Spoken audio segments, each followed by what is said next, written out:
Então, o governo diz o seguinte: eu não posso deixar a população desamparada. Eu vou ter que fazer um programa temporário. Então, quando você não aprova o IR, quando nós não conseguimos aprovar o IR, o Imposto de Renda, o Auxílio Brasil fica sem fonte permanente, ele não pode ser permanente. Aí você dá um temporário, você dá um aumento temporário. Ora, sendo temporário, você não precisa, já que não tem fonte, não é permanente, você pode pegar o aumento de arrecadação. A nossa arrecadação está surpreendendo, todo mês ela vem maior. A atividade está muito forte. Então, a arrecadação está vindo acima de 200 bilhões. Então, você gastar 20 ou 30 bilhões para dar R$100 a mais para a população mais frágil é completamente possível. A única coisa que vai acontecer, olha, em vez de o déficit cair tão rápido, ele cai um pouco mais devagar. O que é compreensível no momento de dificuldades. A pandemia foi devastadora. Foi no mundo inteiro e foi devastadora. Então, é natural que os mais jovens, do Tesouro, da Secretaria da Fazenda, que eles falem, ó, não, vai furar o teto, vai furar o teto. E é natural que a política queira furar o teto e gastar mais. Quanto mais próximo da eleição, mais furar teto tem. É natural, né?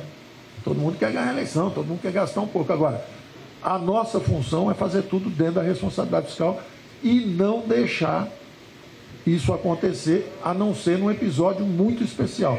Então, eu quero garantir aqui, assegurar aqui o seguinte: nós estamos de olho nesses limites. Isso não é uma libertação, uma falta de compromisso, sair do teto, rever a arquitetura fiscal brasileira. Não é isso que está acontecendo. Está acontecendo uma coisa muito ponderada, que é o seguinte: olha, já que o programa é temporário, a arrecadação subiu muito, ele pode ser um pouco acima do que seria o programa permanente.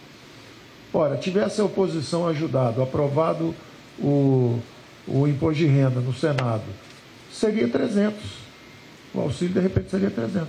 Na hora que não aprovaram, nós estamos sem fonte permanente, o programa é transitório, você pode, então, usar recursos da arrecadação e dar um programa um pouco mais fortalecido. Esse foi o pedido do presidente, essa foi a pressão, a ala política estava pedindo muito mais, está pedindo 600. E é natural. Agora, é aquilo, nós temos o compromisso com a responsabilidade fiscal. Então, o primeiro ponto que eu queria esclarecer é esse. O segundo é o seguinte: o Brasil realmente caiu menos, voltou mais rápido, vacinou mais e está crescendo mais do que a América Latina, Europa e a média dos avançados. Essa é a realidade brasileira. Então, vocês têm uma responsabilidade muito grande. Eu acredito na democracia brasileira. Eu acredito que o presidente é um presidente que quer as reformas e que é popular. Eu não acho que o presidente é populista. Se ele fosse populista, ele tinha pedido 600, 700 lá atrás. Ele não pede isso. É o contrário. Tem uma opção de ministros que pede para furar teto, ele vem e fala, como é que fica? Pode ser um pouquinho menos? Como é que dá? Pelo menos para isso, para aquilo. Quer dizer, ele tem esse senso de responsabilidade e ele sempre me apoiou nas horas decisivas. Sempre me apoiou nas horas decisivas. Agora ele pediu o apoio. Agora ele que falou, olha, vem cá. E os mais frágeis? E a nossa equipe trabalhou com ele. O Funchal e o Jefferson trabalharam com a equipe toda, com o relator, trabalharam com as equipes da Câmara, analisaram tudo, e eu soube 24 horas antes só que eles iam pedir para sair. Ou seja, eu sempre disse a eles o seguinte: nós não vamos fazer nada errado, nós vamos fazer tudo transparente. Se tiver que sair de qualquer coisa, tem que ser transparente, tem que ser anunciado. Eu apoio vocês, e vocês fazendo tudo certo. Eles negociaram, e aí, de repente, 24 horas antes, de mandar o precatório para lá, olha, nós vamos sair. Eu disse, mas por quê? Nós não fizemos tudo certo. Ah, mas estamos furando o teto. Eu falei, olha, nós furamos o teto o ano passado para atender a saúde. Os efeitos econômicos sobre os mais frágeis foram devastadores, todo mundo está dizendo. Os pobres estão sem comida, estão sem gás, estão tendo que cozinhar a lenha. Ora, ninguém quer tirar 10 em fiscal e deixar os brasileiros mais frágeis passarem fome. Então é absolutamente natural. Eu, como ministro da Economia, eu tenho que lutar pelo teto, sim. Lutei até o final, defendi os 300, defendi o imposto de renda, defendo as privatizações, defendo a reforma administrativa, defendo a reforma do imposto de renda. Vamos pegar o imposto de renda, vamos pegar de quem não paga lucro e dividendo e vamos dar para os mais frágeis. Vamos desinvestir para pagar justamente os efeitos socioeconômicos da pandemia. Em vez de fazer só a distribuição de renda, vamos fazer também de riqueza. Vamos pegar alguns ativos importantes e vamos dar recursos para os mais frágeis. Não tem nada de errado nisso. Agora, dentro de programas com financiamento correto, dentro das regras do jogo. Se a gente desacelera as reformas, a nossa capacidade de atender o social também é desacelerada. Quanto mais rápido você fizer as reformas, mais você consegue avançar no social também. Não existe essa antítese entre o liberal e o social. Quem inventou a renda mínima foi o Milton Friedman. Quem trouxe para o Brasil foi o Suplicy. Quem apoia a renda básica familiar foi o presidente Bolsonaro, agora que lançou o 400 de renda básica familiar. É um protótipo de um programa de renda mínima. Como é que eu posso estar contra um protótipo de programa de renda mínima, de renda básica familiar? Eu não posso ser contra isso. Agora, eu quero o financiamento correto, eu quero cortar o subsídio, eu quero aumentar as reformas, que foi a lógica que nós usamos ao longo da pandemia. Nós dávamos recursos para os governadores, mas pedimos que não houvesse aumento de salários durante a pandemia. Eu vou chegar lá. No final eu vou responder algumas perguntas. Eu vou chegar lá. Então, eu só queria dar alguns recados primeiros, que são, não há conflito entre o liberalismo, ser mais liberal e atender os mais frágeis. Ao contrário, em vez de carregar a estatal aparelhada, que dá prejuízo, que virou ferramenta de aparelhamento político, em vez de fazer isso, vamos dar mais recursos para o social, vamos transformar o Estado brasileiro, vamos aprovar as reformas. Então, não há essa antítese, essa ideia, a economia não quer dar dinheiro para o social, errado. A economia quer acelerar a transformação econômica do Brasil, justamente para o governo se consolidar e focalizar no atendimento dos mais frágeis, em vez de ficar carregando campeão nacional com subsídio, estatal aparelhado e etc. Então, essa é a primeira mensagem. A segunda é o seguinte: nós estamos lá fora e nós estamos fazendo um relançamento da economia brasileira. A mensagem que foi lá é o seguinte: o Brasil vem aí com o Programa de Crescimento Verde. O Brasil é uma potência verde, é a matriz energética mais limpa do mundo, é o país que, se você pegar a poluição mundial hoje, 15% dos Estados Unidos, 15% Europa, 30% a China. E o Brasil 1,7%. Agora, nós não conseguimos ainda uma linguagem correta, nem conseguimos dominar os focos mais contundentes das críticas que recebemos lá fora. Então, nós estamos levando lá para fora o Programa de Crescimento Verde. Organizamos uma agenda com vários ministérios, claro. A chefia é do Ministério do Meio Ambiente, mas está lá a Economia, está lá a Agricultura, estão os outros ministérios em volta, e nós vamos levar um programa com 2,5 bilhões de dólares de investimentos na economia verde, na infraestrutura sustentável. Nós estamos mobilizando também os bancos internacionais. Ajudamos a colocar um presidente no Banco da América Latina, tem um banco da América Latina que agora tem um presidente colombiano que nós apoiamos. Temos um brasileiro na presidência do NDB, que é o Banco dos BRICS. Estamos conversando também com o Banco Mundial. Eu tive uma reunião longa com o presidente do Banco Mundial. E a nossa ideia é o seguinte: temos que construir estruturas transnacionais, infraestrutura sustentável transnacional, com foco também na região amazônica. Nas nossas reuniões lá fora, nós tínhamos tido aqui, um pouco antes de eu ir lá para fora, um acordo histórico que o Brasil e a China, o Brasil e a Índia foram decisivos. A secretária de Tesouro, Yellen, americana, nos agradeceu muito. Nós ajudamos a fechar um acordo histórico de tributação mínima das grandes empresas multinacionais. E, ao mesmo tempo, fechamos com os argentinos, pela primeira vez na história do Mercosul, a redução da tarifa externa comum. Nós vamos anunciar isso também, vamos reduzir 10% todos os preços, todas as importações no mercado comum europeu, do Mercosul. Que é o Mercosul é a modernização, nós queremos a modernização do Mercosul como plataforma para a nossa integração na economia global. Então nós estamos fazendo um relançamento da economia brasileira lá fora, dizendo o seguinte: olha, o Brasil é potência verde, o Brasil é potência digital, nós vamos fazer o programa de crescimento verde, nós vamos acabar com o desmatamento ilegal, nós vamos botar 2,5 bilhões de dólares em investimento nisso. E, ao mesmo tempo, nós vamos mobilizar todas essas organizações internacionais de investimento para construir essa infraestrutura sustentável e transnacional para o futuro. Passamos lá uma semana conversando sobre tudo isso. Ao mesmo tempo, do ponto de vista interno, o que nós precisamos é justamente desse espaço fiscal que a PEC do precatório pode nos dar. Eu quero agradecer publicamente o presidente da Câmara, Arthur Lira, que tem apoiado, tem avançado com as reformas. O presidente Pacheco, que o Senado usou uma parte do tempo agora na Covid, está terminando a CPI, e ele está com o compromisso de também acelerar o ritmo da PEC dos precatórios, porque essa PEC simplesmente nos dá o espaço fiscal para fazermos o programa social.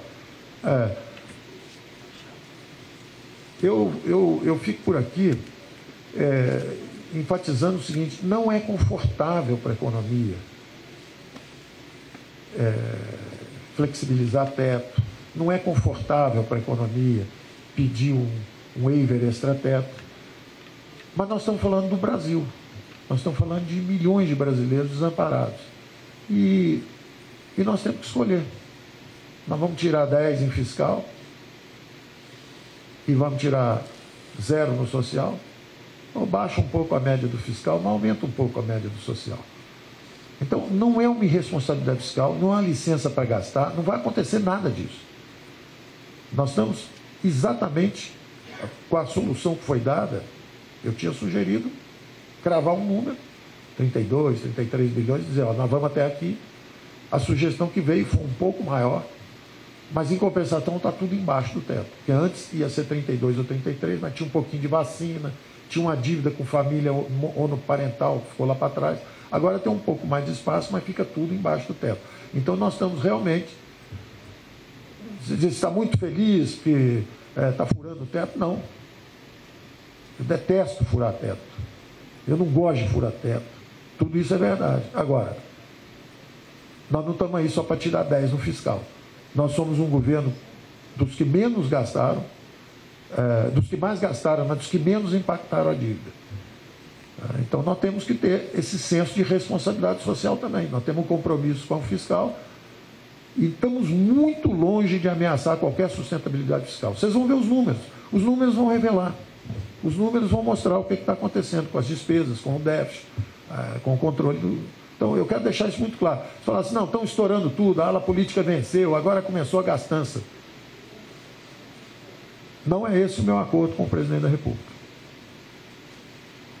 O meu acordo com o presidente da República é esse duplo compromisso. Nós temos um olhar para a saúde, nós temos um olhar social, mas nós temos um olhar de responsabilidade fiscal. É um compromisso nosso, um com o outro. E eu estou dentro desse compromisso. E eu acredito nele, que ele também está com esse compromisso. Então, eu queria deixar isso claro. Às vezes as pessoas, pô, mas o ministro não está falando, não está falando.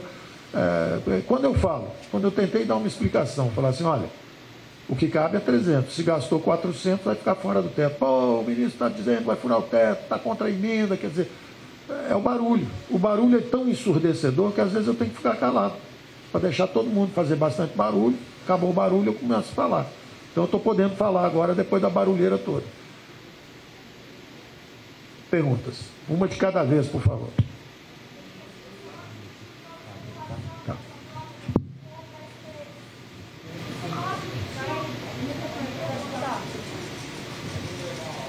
Boa tarde, ministro. Thalita Laurino, do Metrópolis. O senhor admitiu que houve especulação para troca quando citou André Esteves. O senhor pediu demissão em algum momento nessa semana? Eu não pedi demissão. Em nenhum momento eu pedi demissão. Em nenhum momento o presidente insinuou qualquer coisa semelhante.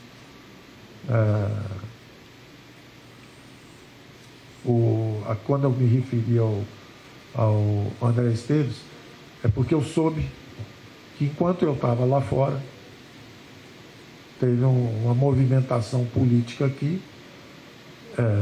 Normalmente, eu não falo que sejam ministros, não. Existe uma legião de fura-tetos. O teto é desconfortável. O teto obriga as pessoas a fazerem escolhas, tudo isso, né? Agora, eu vejo o ex-ministro que levou a inflação para 5.000% falando de responsabilidade fiscal.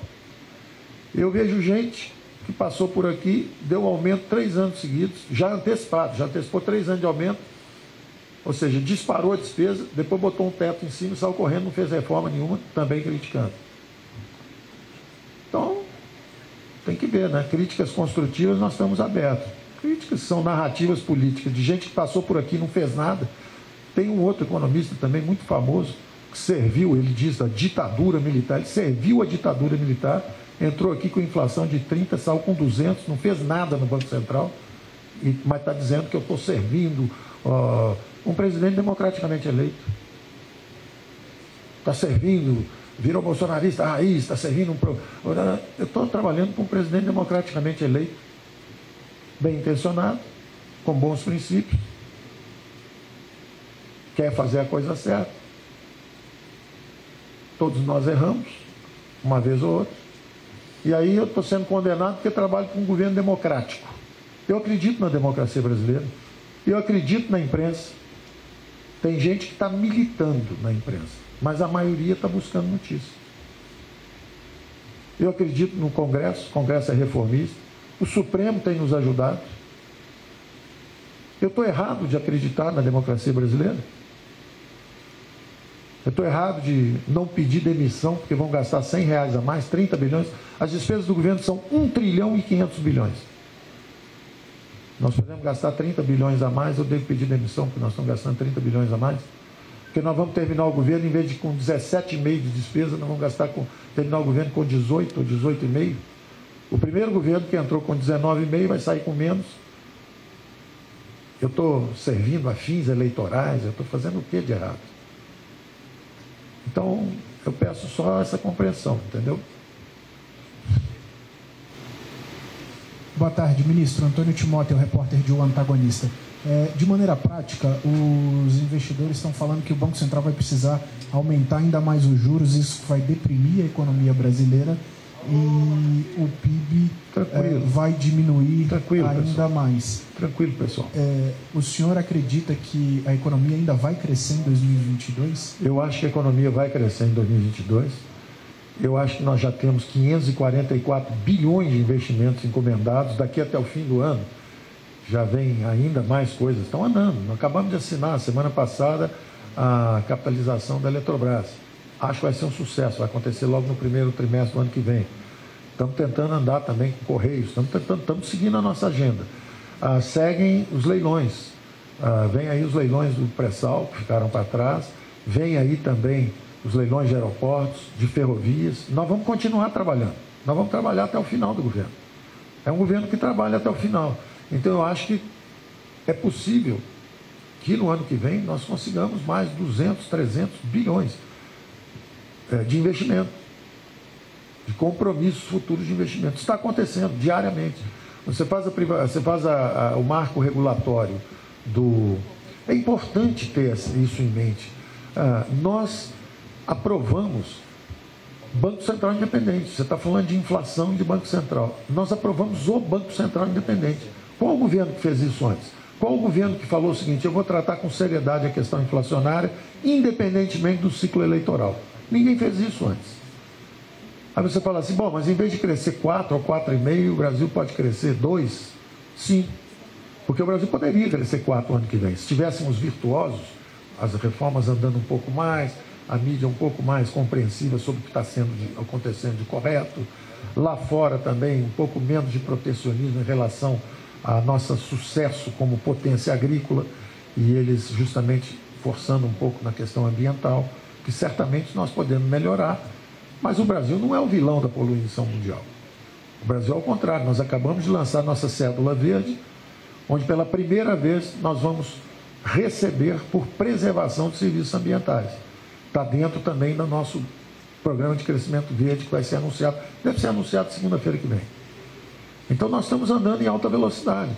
O Banco Central tem que ficar de olho na inflação, sim. Tem que olhar para a inflação. Quem cuida de inflação é o Banco Central. E não pode ficar atrás da curva, não. Tem que correr. Tem que mostrar serviço. Ele é independente para isso. Se a inflação está subindo, ele tem que correr um pouco mais rápido. Quem cuida de inflação é o Banco Central. Quem tem que dar condições de sustentabilidade para ele poder trabalhar direito é o fiscal do nosso lado. Então a minha obrigação é dar cobertura para ele. A dele é não deixar ficar atrás da curva. Tem que correr. Cada um tem que fazer a sua parte aqui.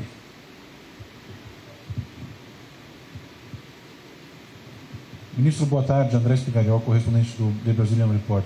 2 perguntas. Primeiro, com relação ao programa de crescimento verde. O senhor pode dar detalhes sobre o que vai ser anunciado? Não. Sobre projetos específicos? Não.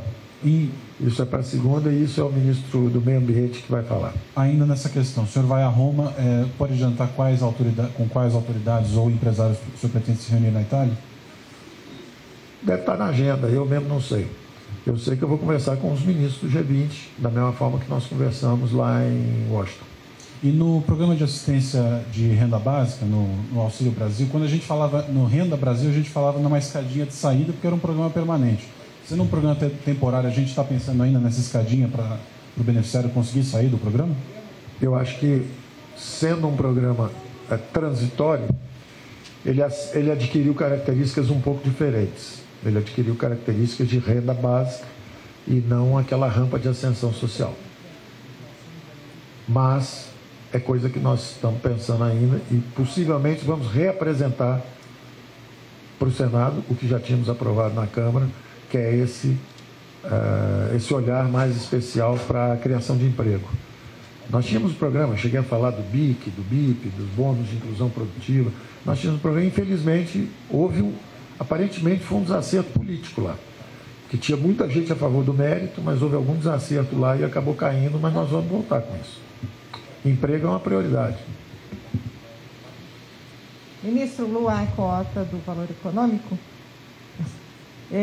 2 perguntas, ministro. Eu queria saber se o senhor pode dar mais detalhes desse auxílio aos caminhoneiros. Eles estão achando que é um valor muito baixo, perto das despesas que eles têm com o diesel todo mês.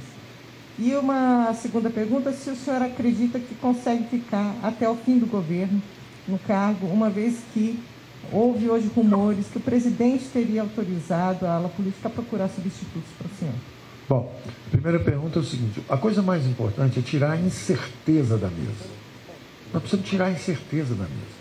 Eu estou fazendo um esforço enorme para tirar a incerteza da mesa. Por exemplo, nós queríamos fazer o Bolsa Família, lá atrás, de 300, dentro do teto, embaixo da lei de responsabilidade fiscal. Quando chegou o meteoro, e eu repito que foi uma incerteza muito grande, porque dos 40 bilhões de aumento, ano passado foram 50, esse ano foi para 90. Desses 40 bilhões, quase a metade entraram nos últimos 9 dias. Era imprevisível. Quem é que pode dizer, não, era perfeitamente possível prever? Não era. Se entram 20 bilhões em 9 dias, nos últimos 9 dias, é claro que não era previsível. Podia ter entrado 0, podia ter entrado 20, podia ter entrado 40. Então, o que nós fizemos com a PEC dos precatórios foi justamente dar previsibilidade para esse tipo de despesa lá para frente. Então, o importante é a previsibilidade. No caso agora, essa incerteza está exatamente porque nós estamos há muito tempo tentando botar em 300, chegou o meteoro. Aí nós fizemos a PEC para fazer os 300, aí de repente não veio o IR, que era a fonte.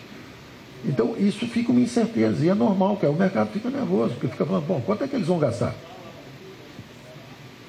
Se falasse, ó, vão gastar 32 e ponto, ou se falasse, olha, estamos fazendo o teto e vão ser 40 e ponto, pelo menos você sabe o tamanho do problema. E acabou a incerteza. O dólar subiu um pouquinho, o juro sobe um pouquinho, mas pelo menos acabou a incerteza.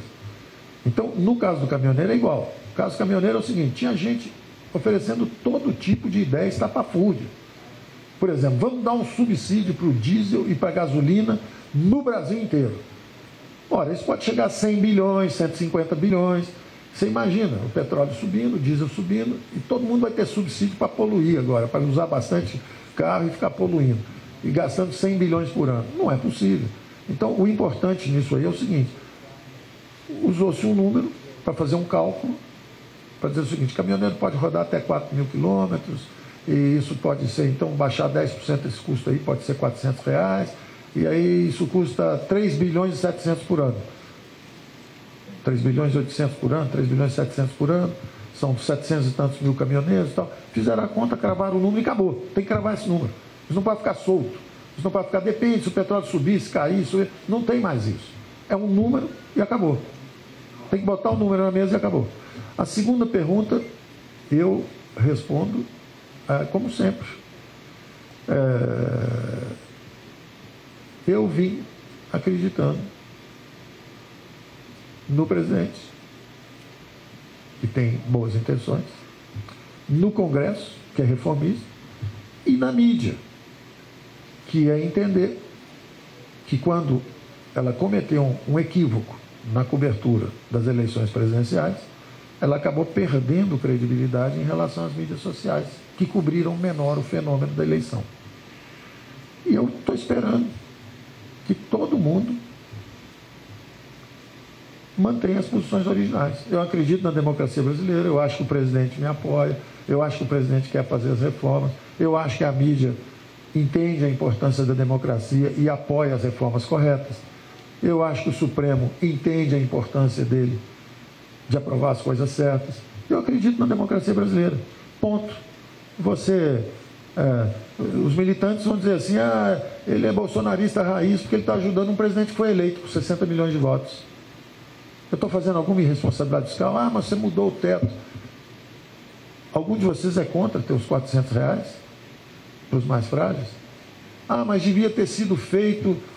Tem um político aí que diz que o senhor está há 1 ano aí para fazer e não fez. Ora, nós tivemos mais de 15 reuniões com os pais do Bolsa Escola e do Bolsa Família. Nossa equipe se reuniu várias vezes e fez várias montagens possíveis, que curiosamente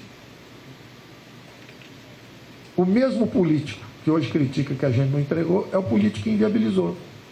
Você falava assim, olha, tem que focalizar as políticas, fazer assim, tira um pouco algumas isenções da classe média e bota aqui embaixo. Isso não pode, não tira voto na classe média. Então vamos fazer agora, tira o subsídio aqui. Isso não pode, porque não sei o quê. Então as mesmas pessoas que inviabilizam o programa permanente são as pessoas que agora estão dizendo, ele não entregou o produto, não entregou o produto. O presidente deu uma solução simples. Eu quero a renda básica, 400 para todo mundo e acabou. Pronto, simplificou. Custa mais caro, mas simplificou e acabou a briga. Essa briga existe, você sabe, há muito tempo. Tem os fura-teto, tem os segura-teto. Eu agora parece que eu fui promovido para os fura-teto. Estão dizendo que eu fui agora promovido para a ala política. Eu não acredito nisso. Eu luto pelo que eu acredito. Agora, eu acho que eu tenho um presidente. Quem teve os votos foi ele. E eu tenho que avaliar até o limite de onde é possível gastar sem abalar os fundamentos fiscais. Ponto. Ministro, Natália... Mais 2 e pronto. Ministro, Natália Freire, do SBT. Eu queria saber como é que foi o teor dessa conversa do presidente Jair Bolsonaro e o senhor, que durou pouco mais de meia hora. Se o senhor reclamou desse movimento da ala política para tentar tirar o senhor do cargo. E o senhor falou sobre a questão da manobra para conseguir, então, mais dinheiro para o Auxílio Brasil, mas se fala muito no Congresso que o dinheiro também vai para emendas parlamentares a pedido do presidente da Câmara, Arthur Lira. Olha, conversa com o presidente, tem que ser conversa com o presidente, né? Minha conversa com o presidente é a conversa minha com o presidente. Dito isso, eu não recebi surpresa nenhuma, assim, quando cheguei aqui. O presidente foi o primeiro, assim que eu cheguei, que me disse: olha, Paulo, PG, como ele me chama, olha, PG, acontecendo isso, natural, a equipe traça a linha aqui, política traça a linha lá, como é que a gente resolve isso? Vamos conversar. Absolutamente natural, razoável, ponto. Agora, detalhe de quem faz isso, não, isso é conversa nossa e ponto. Mas não há nenhum, sobre o fenômeno em si, a conversa é simples. A conversa é assim: como é que nós vamos atender milhões de brasileiros agora que a comida subiu, o fogo, o gás de cozinha subiu, a comida subiu? Como é que a gente atende essa turma aí? Até onde a gente pode ir? Né? Ministro Vitor Boiadian, da Globo News, boa tarde aqui. Ministro, existe uma leitura disseminada no mercado de que um desarranjo fiscal, como que a gente viu aí ao longo dessa semana, um desarranjo nas perspectivas fiscais, poderia pressionar o câmbio pressionar a inflação e, em última instância, prejudicar a população mais pobre, que é quem é primeiramente afetada pela inflação. O senhor não vê essa leitura, não viu essa leitura e não defendeu isso para o governo? É claro que sim. É claro que toda vez que a ala política pede para gastar um pouco mais, alegando que isso é bom, a ala econômica responde sempre assim, dizendo: olha, você acha que vai ajudar, gasta um pouco mais, a inflação sobe, atinge justamente os mais frágeis, o câmbio sobe, a incerteza aumenta. Então, isso aí é conhecido. E isso é uma luta que há sempre. Isso há mais de 30, 40 anos, o Brasil vive isso. O desenvolvimentista, a austeridade, isso é uma conversa antiga, todo mundo sabe, todo mundo tem posicionamento nisso, todo mundo sabe como é que é. Agora, a política testa limites da economia, né? A política testa limites. Às vezes eles dão um passo, dão dois, os mercados têm essa reação, mostram que o caminho não é certo, e aí todo mundo corrige um pouco. Agora, eu acho também o seguinte: uma coisa é a realidade, outra coisa é a narrativa. A realidade fiscal, quando eu saí, fui aos Estados Unidos e falei do Brasil lá fora, a realidade fiscal não tem nada a ver com o que eu voltei e está virando agora. A realidade fiscal é o seguinte: o Brasil gastava 19,5, foi a 26,5, voltou a 19,5, está indo para 17,5. Sucesso do ponto de vista de ajuste fiscal, total. Inflação. Toda vez que tiver aumento localizado, comida, material de construção, é temporário. Agora, se está virando generalizado, está subindo tudo, todo mundo tem que olhar para o Banco Central. O fiscal estava perfeitamente sob controle. 26,5%, 19,5%, 17,5% do PIB, gastos. E o déficit? 10,5%, 2,5%, desculpe, 10,5%, 1,5% e praticamente zero o ano que vem. 0,3%, 0,4%. Então, o fiscal, quando eu saí para ir para os Estados Unidos, o fiscal estava super arrumado. Então, se a inflação está subindo, vamos ficar na frente da curva, vamos correr atrás. Só que está subindo no mundo inteiro. Nos Estados Unidos era 0, foi para 5. Na Alemanha era 0, foi para 5. No Brasil era 4, foi para 9. Era 5, foi para 10. Então cada um tem que fazer o seu trabalho. Se o fiscal piorou um pouco, eu voltei. O fiscal piorou um pouco, tem que correr um pouquinho mais com o juro também. Tá certo? Obrigado, pessoal.